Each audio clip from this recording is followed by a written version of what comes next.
Depuis la naissance de Céleste et le meurtre de Jacques, ce père aimé puis détesté, Alexandre Brasseur, s'est réfugié dans l'alcool. Flore, Anne Caillon, a été là, lui apportant écoute et attention. Elle aussi a traversé des épreuves douloureuses, notamment avec la mort d'Arnaud Molina qu'elle s'apprêtait à épouser. Chloé, Ingrid Chauvin, tout à son bébé, a vu, impuissante, son mari s'enfoncer dans la dépression. Elle n'imaginait pas qu'en demandant à Flore de jouer les confidentes auprès d'Alex, elle allait les précipiter dans les bras l'une de l'autre. Anne Caillon, je vais prendre cher. Quelle a été votre réaction en apprenant le contenu de cette nouvelle intrigue? Anne Caillon, j'ai été surprise bien sûr. Je me suis demandé comment c'était possible. Ce qui était drôle, c'est que j'étais presque gêné vis-à-vis d'Ingrid. Rire. D'ailleurs, on en a parlé toutes les deux au retour du confinement. Et on s'est bien marré. Après, sur le tournage, c'était autre chose. On a eu des scènes assez dures à jouer. Comment avez-vous abordé cela avec Alexandre Brasseur? Notre volonté était d'être dans une grande sincérité. On voulait montrer ce que t'est un amour naissant, pas une pulsion. Ils sont tous les deux surpris de vivre ce sentiment auquel ils ne s'attendaient pas, un peu comme des ados. Il fallait que ce soit joli. Ils vont résister, se ressaisir, et se convaincre qu'ils ont fait une erreur, mais quand ils vont comprendre que quelque chose de plus profond les unit, les verrous vont céder. Quelle est la nature des liens qui se sont créés? On en a beaucoup parlé avec les auteurs pour bien comprendre le mécanisme. Il s'agit de deux personnes qui se retrouvent dans une solitude commune. Ils ont tous les deux aimé des gens qui ne méritaient pas leur amour, qui leur ont fait du mal. Chacun comprend la souffrance de l'autre. Et puis, il y a la posture tellement parfaite de Chloé qui les culpabilise, et leur renvoie à une image peu flatteuse d'eux-mêmes. Ce n'est pas facile d'être à la hauteur de Chloé. Que vous inspire cette histoire? On sait que ce sont des choses qui arrivent, et quoi de pire que d'être trahi par sa meilleure amie? Je l'ai vécu. Je sais ce que ça fait et dans quel état de rage ça vous plonge. Moi, je regarde les mecs de mes copines comme des eunuques, donc ça ne peut pas arriver. Craignez-vous la réaction du public? Oh oui. Au démarrage de la série, j'ai déjà eu des réflexions parce que Flore était apparue comme celle qui avait volé le bébé d'Anna.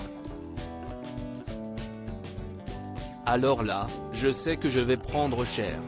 Déjà mes camarades me chambrent, alors j'imagine les téléspectateurs qui adorent Chloé.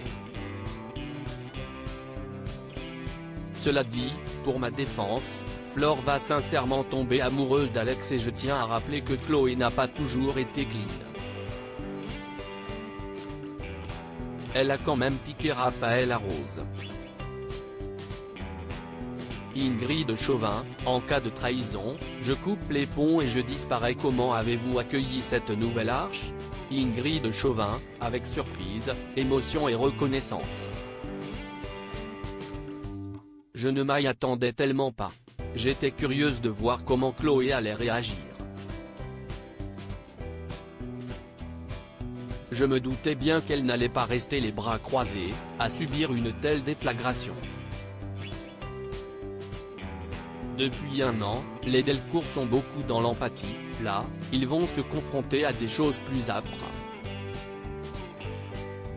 On est au cœur du couple, de la vie avec ses rapports humains d'une grande complexité.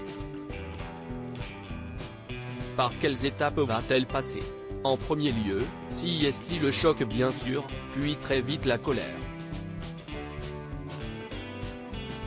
Mais Chloé a cette faculté de se donner les moyens de gérer les situations de crise. Elle est avec Alex depuis 20 ans, ils ont 3 enfants, elle connaît son parcours et ses fragilités. Elle pense, ou espère, qu'avec Flore, ce n'est qu'une passade. Ce n'est donc pas la fin du couple? Je ne le sais pas encore. Nous tournons toujours cette arche et nous découvrons sans cesse l'évolution de l'intrigue.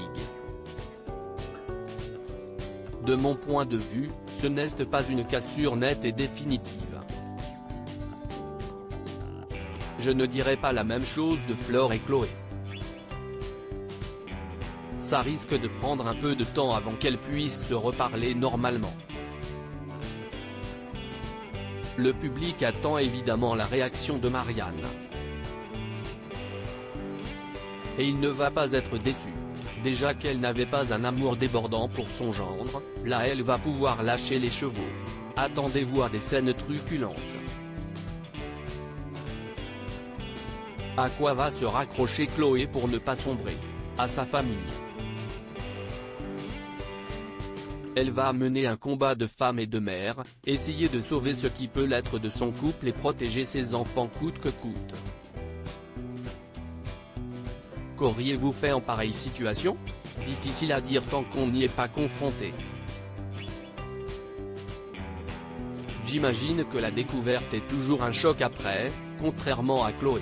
Je pense qu'à la place de la colère, j'aurais préféré disparaître pour me réfugier dans ma bulle. En cas de trahison, je coupe les ponts et je disparais. Vous ne vous mettez jamais en colère? Non, très rarement. Je suis quelqu'un de conciliant et calme dans la vie. D'ailleurs, jouer la colère m'a demandé un travail particulier parce que je ne savais pas poser ma voix. Cette série nous apporte beaucoup, on progresse dans notre technique de jeu. On apprend sur soi aussi.